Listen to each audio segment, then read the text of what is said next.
একই দিনে মস্কো আর বেজিংয়ের ভারত কি বিশ্ব রাজনীতির চক এক লহমায় বদলে দিল।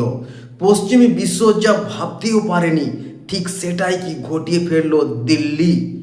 এক পাশে পররাষ্ট্রমন্ত্রী এস জয়শঙ্কর সোজা হাজির রাশিয়ার ক্রেমলিনে, আর ঠিক একই সময়ে চীনের বেজিংয়ে প্রবেশ করলেন ভারতের জাতীয় নিরাপত্তা উপদেষ্টা অজিত ডোভাল। কিন্তু কেন? গুরুত্বপূর্ণ এই প্রথম নম্বর কারণটি জেনে রাখুন। একে বলে কৌশলগত স্বায়ত্তশাসন বা স্ট্র্যাটেজিক অ্যাটোনমি।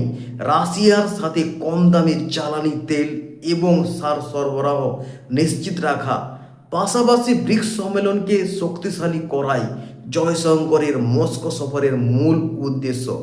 এবার আসি দ্বিতীয় নম্বর পদক্ষেপ। অজিত ডোভাল চীনে গেলেন কেন? গালওয়ান উপত্যকার সংঘাতের পর ভারত ও চীনের 25তম বিশেষ প্রতিনিধি পর্যায় এর এই বৈঠক সীমান্ত উত্তেজনা কমিয়ে স্থায়ী শান্তি আনার জন্য সবচেয়ে বড় মাস্টার স্ট্রোক। আমেরিকা ও পশ্চিমী দেশগুলোকে স্পষ্ট বার্তা, ভারত কোনো দেশের ছায়ায় চলবে না। ভারতের বিদেশ নীতি পরিচালিত হবে শুধুই ভারতের স্বার্থে। আপনার কি মনে হয় ভারতের এই দ্বিমুখী কূটনীতি কি বিশ্ব রাজনীতিতে ভারতকে সুপার পাওয়ার বানিয়ে দেবে? কমেন্টে আপনার মতামত জানান। আর কম্পিটিটিভ পরীক্ষার দুর্দান্ত আপডেটের জন্য এখনই ফলো করুন, সাবস্ক্রাইব করুন। জয় হিন্দ, বন্দে মাতরম।